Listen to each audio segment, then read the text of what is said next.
Welcome back. This is the big story here on the BDTV Breakfast Show. This is where we get to discuss key issues shaping our nation and our economy at large. My name is Elizabeth Musa, and today we're exploring the exit of big firms from the national grid and its effect on households.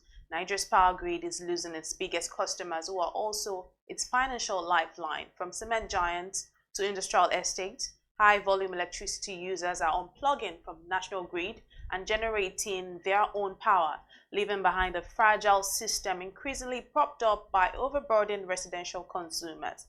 As factories hum with privately generated electricity, households are left in the dark, literally and financially, paying more for less reliable power. The question is, as more firms exit the grid, will it ultimately collapse, or can the poor Nigerian household sustain the grid?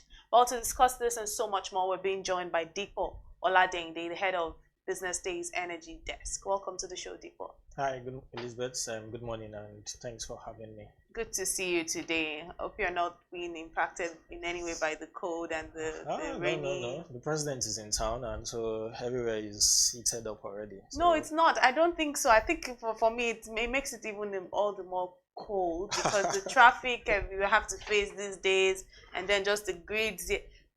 Yeah, the gridlock here and there because of just his presence in town for the next 1 week is just making me. But you could smell a lot of people are in town. Yeah, Once there's the that. Is in town, there's that. Is down. So everywhere is buzzling, and hopefully we get to feel it as well. Feel the impact positively. But let's talk about the impact that the exit of large manufacturers from the national grid have on the financial sustainability of Nigeria's electricity distribution companies. So if you look at the national grid is usually constructed in a way for three major customers. We have the households, we have the commercial users, and then we have the industrial users. Now, of these three, the most or the biggest of them are the industrial users. These are large firms, big conglomerates that are heavy energy users. Now there is the commercial users. The commercial users are perhaps the headquarters of big firms, corporate offices, offices with about 100 to 500 employees. And then there's the households. Households are families of 5, family of 10. Now, the grid is constructed in a way that for it to be financially viable, you need all of these three classes of electricity customers on the grid. You need the households on the grid, you need the commercial users on the grid, and you need the industrial users on the grid. Now, I'll give you reasons why you need the three. Now, for the industrial users, because these are heavy energy consumers, they are they buy in bulk, right? So if a industrial user like let me give an instance, a Dangote cement, for instance, is connected to the national grid, you are guaranteed that within a certain period to another period, this set of electricity customer will be paying for the services of being connected to the grid. So that gives you enough confidence for you to go to the bank and say, you know what, I need to build IPP in Agbara, or I need to build IPP in Lekki. Why? Because Dangote cement is in Lekki. And so because Dangote cement is in Lekki, because this big energy consumer is in Lekki, I'm sure that I can get my money back at a certain period of time. So that's a good thing. So what we need is big energy users like industrial users like the Dangote cements, the manufacturers to be on the grid, because they would cover like 50% of whatever cost component that involves in providing this power. And then you need the commercial users. Now, the commercial users are people who are powering their corporate head offices and the rest of it. Why? Because, again, people have always said that you can know how industrialized the country is by the level of energy consumption in that country. So you need all these companies to consume your energy. And then, of course, you need the households as well. But the scenario we find ourselves in Nigeria is people who should cover like 70% or 80% of the cost component of providing electricity are off the grid. And so because they are off the grid, the households they are the only one on the grid. Wow. And so because they are the only one on the grid, they are left. So if the DISCOs is reviewing or NEC decides to review electricity tariff, you can't bill the the commercial users. You can't build the industrial users because they are not even on your grid. And so the households are the mercy of. And then when you look at it, how much power can an household really consume, really, compared to the commercial or the industrial users? The max most household probably heater, water heaters, air conditioners, and majority of people are already trying to economize how they use their energy resources already. So most people are turning off their ACs, most people are turning off their heaters just to curtail costs and reduce. So if households are not consuming the power, then how are you going to run the grid on a sustainable model? So that's where we find ourselves. That's why households are paying more. That's why the band electricity tariff, the government is saying, no, we can't continue to bear the subsidy burden. We need to keep increasing electricity tariff, and electricity tariff will keep going up until we are able to get the large energy consumers back on grid. So once you get these energy consumers back on grid, you reduce the pressure on the households, and then you create a sustainable model that can efficiently run the grid for as long as you want. So that's where we are now. Oh, well, interesting. So how will this shift actually affect electricity tariffs? I mean, and power availability for small businesses, residential users who are still reliant on this grid? So this is it. I mean, even for household and residents, a lot of them are who are on the grid also have alternatives. So they have solar, they have mini generators, they have all sorts. So the point is, at some point, we won't have enough people on the grid.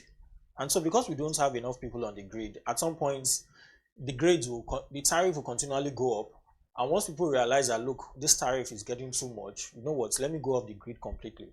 So what I'm trying to say in essence is the same thing that happened to residential, to industrial and commercial users, the same reasons why industrial and commercial users exited the national grid, we'll start seeing households also move away from the national grid. Already, the Aso Rock is already talking about even moving away from the national grid in the first place. So if the government, the federal government at the apex level is thinking of moving off the national grid, then households will start saying, when I calculate the cost of being on band A and the cost of solar, if the cost of solar is cheaper, why am I on the grid? So the point is, a lot of households will start looking at the energy cost and say, look, what's the benefit of staying on the grid? If it's not sustainable, then let me be off the grid. And so the moment you don't have enough customers on the grid, what you are saying is you don't have enough industrialized activities going on. So there's not enough incentive for anybody to come into your country to come and do business, because they'll look at it and say, look, why am I coming to a country where less than 80% of the country's population are off the grid? It means I have to provide for my own power. And remember, you are competing in a global economy where other African countries are getting close to 80% energy access. You see a country like Cote d'Ivoire already achieving 92% energy access. You see Ethiopia, you see Kenya, you see a lot of Rwanda, you see a lot of other African countries getting up to 80% energy access, increasing electricity to rural areas. And while we can't seem to have a sustainable model to put everybody together because of the rising costs. So what I see in the nearest future is, if people are not sure of supply, then they'll move off the grid and provide their own power in one little way they can. Again, let's not forget that the grid power is still the cheapest source of electricity. But if it's not reliable, which is the primary reason why businesses are leaving, because a lot of business need consistency. And because they need to break profits, they need to make profits, they need to break even. The moment it's not reliable, they are off. So for households, if it's not reliable as well, or if households cannot get steady power supply, then they will be tempted to move off grid and probably move to generator, move to solar, or move to any other means or conveniences that would allow them provide or electrify their households. And which is why the World Bank has always complained that, look, we need to improve energy access in Nigeria. A lot of people have argued that to solve poverty in Nigeria, you need to fix energy poverty. You need to fix the fact that a lot of people still don't have access to consistent or stable power supply. And so until we fix that, it's difficult to get a lot of people out of poverty if they don't have energy. Because when you look at most SMEs in Nigeria, the biggest line item for them is energy costs. So at BusinessDay, at some point, we did a research where we looked at the cost component of most businesses, and we discovered that energy cost is more like the biggest line items, not just SMEs facing the banks, those in the cement business, those in the fast-moving consumer goods business as well. So we need to fix everything we are doing regarding energy costs, and then we need to make sure that we prioritize everything to make sure that this grid is not only back and running, but we need to make sure that the national grid is built in a sustainable way that can power everyone. And until we get to that bridge, I really think we'll keep running in circles. The neck will keep coming up, the minister will keep coming up with all sort of excuses, and Nigerians, we can be very impatient, especially when it comes to electricity. So most people want results, and they'll do whatever it takes to get that result. So let's talk about energy inequality now. Nigeria is a country where there is inequality gap across different levels. You talk about poverty, you talk about all sort of things, and now we're talking about energy inequality. Do you think that this will widen the gap between the large funded companies and the small businesses, with people that the ones that can afford to power alternative sources, and the ones that can only rely on the grid? Yes, of course, because what that means is if you are setting up a business in Nigeria now, you need to, before you think about expanding growth, you need to think about sustainable energy. That would be your number one priority, because without energy, imagine showing up and you look at even the building we are on now, we can't have this show if there's no energy, if we don't have power. So that's it. So power is like oxygen to business. Businesses without power, you are like stifling oxygen away from them. So what that means is, for any company to expand, they will ask themselves, even if I'm expanding, can I provide energy for the new places I want to expand to? So what that means is, rather than think about, remember, we are in a global world. So the world is, we are having companies or countries having conversations about artificial intelligence. We're having conversations about a robotic world we live in. If you look at the oil and gas, even the global oil and gas companies are already talking about, can we have robots drill energy or drill oil in areas where we can't penetrate? But in Nigeria, we are still stuck in providing energy access, which seems to be like a conversation that was held in the 1980s, 1990s era. And we're still having it today. We are still having it in 2025. So the point I'm trying to make is, we need to move away from these sort of conversations. But companies cannot grow. You can't attract the right companies. So if, for instance, the biggest company, the biggest tire manufacturer in the world wants to come and set up in Nigeria, one of the biggest questions they'll be asking themselves is energy costs. How sustainable is it for me to be powering my energy and expanding my business? So one has to give way. You can't, and then it's going to be a big hustle. If you look at companies in Nigeria, there are companies in Nigeria whose energy bill is as high as 1.2 million a month, 1.5 million, 6 million a month, incurring that on a monthly basis as energy costs. If you do the math for a year, it's a really a lump sum of money that could have been used to expand the operations of that business. So what we'll see is, it will definitely have an impact on the GDP growth of any economy if there is no increased electricity access. It will have an impact on personal or per capital income. It will definitely have an interest or effect as well on the amount of economic activities that are happening in that country. So I think that's where we are now. So until we fix this, I think we'll just keep going round and round, because there is really so much to how much households can bear. So if, for instance, the government wake up and say, look, we're increasing the electricity tariff again to 300 naira per kilowatts, a lot of people will be off the grid again.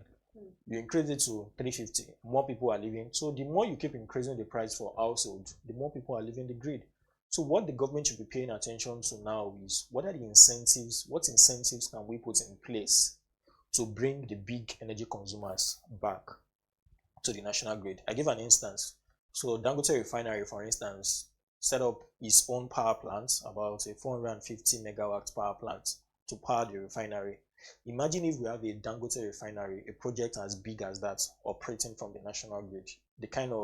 It means that the grid is now reliable. It means the grid is now has been able to achieve a bit of consistency, which is what everything the grid needs for it to be able to earn the trust of these big energy consumers. So what the Minister of Power needs to do is, can we put everybody in a room and say, look, what can we do to be consistent in terms of providing certain amount of electricity power for these large energy customers? So once they're on board, you are collecting more money from them. It reduces the pressure on the households who you are forced to increase their prices at different points in time. Exactly. And then you have energy access for all. You can have people who rather say, look, rather than me run a generator, let me be on the grid. And that's how you energize a society. That's how you increase energy to underdeveloped society in Nigeria. So that's the way forward, really. And what does this actually say about investor confidence in Nigeria's energy sector? Also, how might this affect foreign direct investment? Again, like I said earlier, energy is a is a big deal, really. Energy is like oxygen. So if you want to attract investment, which is why if you look at Nigeria, when was the last time we are seeing a project as big as a $20 billion project coming into Nigeria? It's been a while. The last one is even the Dangote refinery, which took about 10, 11 years. And that's a local guy. So it's difficult for a Chinese investor to come and set up electric vehicles in Nigeria, for instance, if you are still struggling with power. It's difficult for any company that is energy focused or any company that's consumed, because the companies which consume high amounts of energy are also known to be that employ the most amount of people at different points in time. So if we are dealing with unemployment as high as over 35 or 40 million unemployed people, depending on the statistics you are looking at, and then you are dealing with high energy deficits, it's difficult for correlation to exist. So for us to attract the big guys, we need to fix the grid, right? We need to stop paying lip services we need to move away from all these meetings upon meetings and saying, look, if other countries are getting it right, what can we do to get it right? Do we need to bring in help from other countries to come and help us fix our grid? If yes, how quickly can we do that? Because again, until we stop paying lip services to this power sector, let's not forget that since the privatization of the power sector since 2013, we've only been able to add less than 1,000 megawatts to the national grid since we privatized in 2013. Within that period, other countries have added more than that. I give an instance. South Africa was doing about 30,000 megawatts before. They've added close to 20 megawatts within the space of 5-6 years. You look at Egypt as well, they've been able to scale up to like 6 or 7,000 megawatts to the national grid. And we've just been able to add 1,000, considering our population again, which is about 200 million people. So what we need to do is pay attention to how can we increase generation. If we have installed capacity of about 13,000 megawatts for generation, how can we increase what we are currently doing from 5,000 to make sure that we are working at full capacity on that 13,000 first of all, and then we'll start looking at incremental sustainable way of increasing the megawatt supply to the national grid on an incremental basis. I think until we get to that bridge, or until we solve all of the bottlenecks around our local peculiar challenges, I think we'll keep going on in circles. Dipo, I have two questions in one. We're talking about how these households will have to bear the brunt of these major companies having to leave the grid. Now, do you think that these households can sustain this burden? Also, too, how cheap is it for these companies to actually get off the grid and be powering their companies on their own? It's not cheap. Again, when you look at, there are three ways of sourcing your power. So you have the grid, there's diesel, there's petrol, there's what else? There's renewables, solar. Now, of all of these four, the cheapest is the grid. So if a company say, look, I'm moving off grid, it's not because it's cheaper to be off grid or it's cheaper to be off grid compared to the grid. It's because off grid is more reliable compared to the grid. So they are going to a more expensive energy source. They are going to a more energy source that would probably incur them about 30% or 40% of their normal operation costs. But because it's reliable, that's why they are going there. So why would a Dangote Cement, for instance, decide to build his own 1,000 megawatts power plants? Because I know that if I build this 1,000 megawatts, I'm sure of reliable electricity, even if it's not for 24 hours, throughout my operating hours. So if I'm operating from 8 till 6 in the evening, within that time frame, I am guaranteed of steady power supply. Again, let's not forget that energy is like oxygen to businesses. Once energy is out, there's not, because without energy we can't be having this conversation. First of all, without energy you can't keep your mobile phones even working. If you look at majority of the telcos, majority of them are incurring a lot of money on diesel, just trying to keep the max at different operations up and running, or different towers at different points in place up and running. So companies are incurring a lot of costs, and until all of these costs, if they are invested or they are up and running in our national grid, I think it will be more efficient. I think we would have a more consistent way of providing electricity. The point is, off grid is not cheap, but it is reliable. And a lot of people would rather prefer expensive but reliable access to power than cheap and unreliable access to power.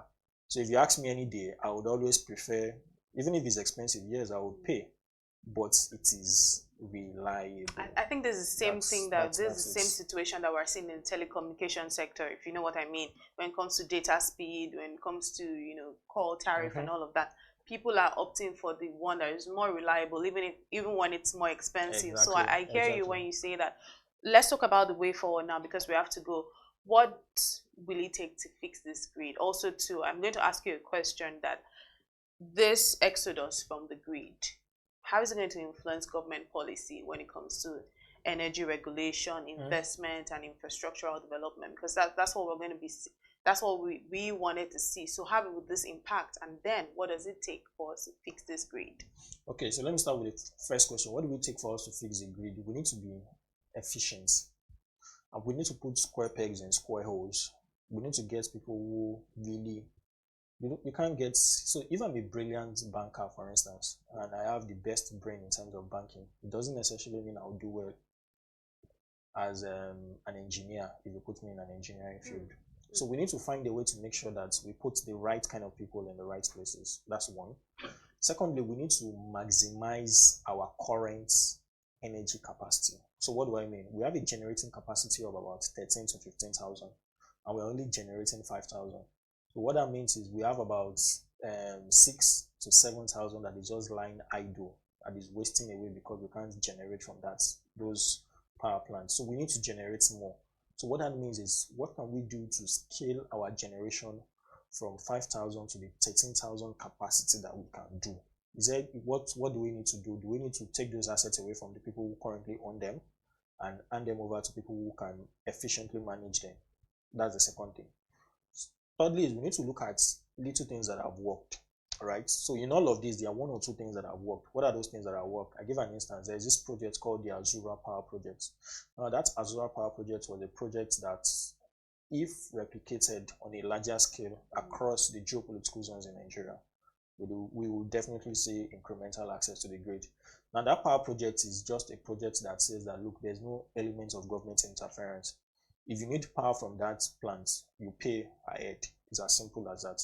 So we need to reduce the issue of legacy debt in the power sector. We need to make sure that GenCos are paid their money as at when due. We need to remove that government interference where the government will come in and say, look, let me buy the power on behalf of the disco, and then you will now sell it to the disco on a cheaper rate. We need to solve that. We also need to fix the issue of metering as well. A lot of people have not been metered. If you look at Nigeria's electricity customer, our population have increased from about 150 million to about 200 million since the last time we did the privatization of the electricity market. Our electricity customers have not improved. We've been hovering around 11,000, 12,000 electricity customers for more than 5, 6, 7 years. Why? Because a lot of people don't have enough faith or confidence in the national grid. So we need to solve the issues of metering. We need to make sure we meter more people, so that once more people are metered, you have their data, you can easily collect your money, and then you have a more sustainable way of building the grid. And then we need to realize that we need to attract capital investments, right? The government cannot keep saying, no, I'll be investing. The government needs to create an enabling environment for businesses to run. So what are those incentives you've put in place for people to come and invest in your power sector that would attract the big energy firms all over the world to troop into your country? We need to put that kind of incentives in place, and that will be the beginning process of whatever we need to achieve. Now, concerning the second question about households, right? If If my question was about the influence of the government right now, okay, policy yes, on yeah, energy government regulation policies. and all of that. Yeah, so I mean, government is doing a lot in terms of, I think a lot of mini grids are coming up in Nigeria lately, but then we need to realize that all of these things we keep talking about, they are not cheap, right? And we don't have solar now we can put a lot of policies in place to say, oh, let's go solar, but solar is not being manufactured in Nigeria. So wherever it's coming from, your exchange rate would always be a determinant.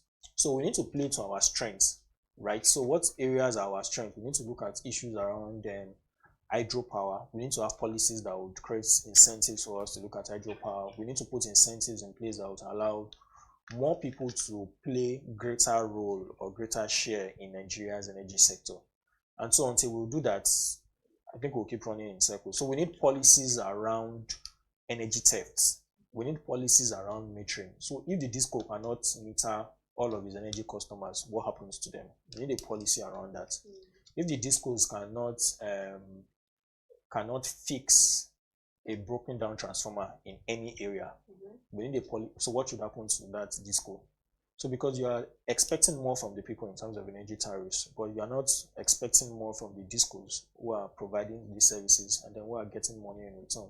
So we need policies that would fix all of our inefficiencies, and until we do that, we'll just keep paying lip services to whatever we are doing.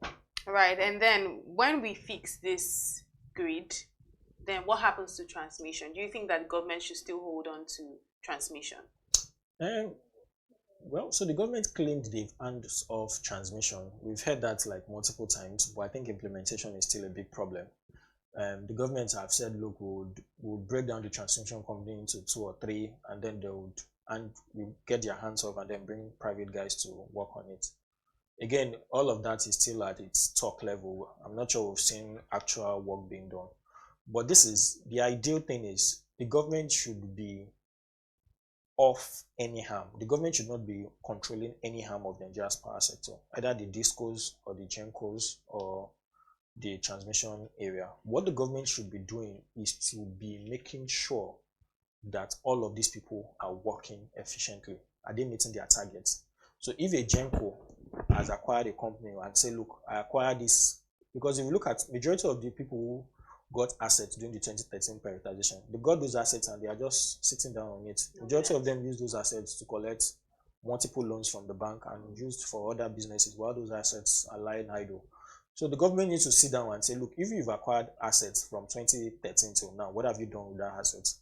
Even if have you met 30 or 20% of the targets set for you? If not, can we do a rebidding process where these assets are, where new guys are asked to come and run all of these assets and then deliver value? Look at the discos as well. Can we revamp the discos that, okay, do all of our Nigeria discos, do some of them need new owners? We need to get new owners in place to make sure that these discos are up and running. So I think that's the major job the government or whatever regulators are put in place.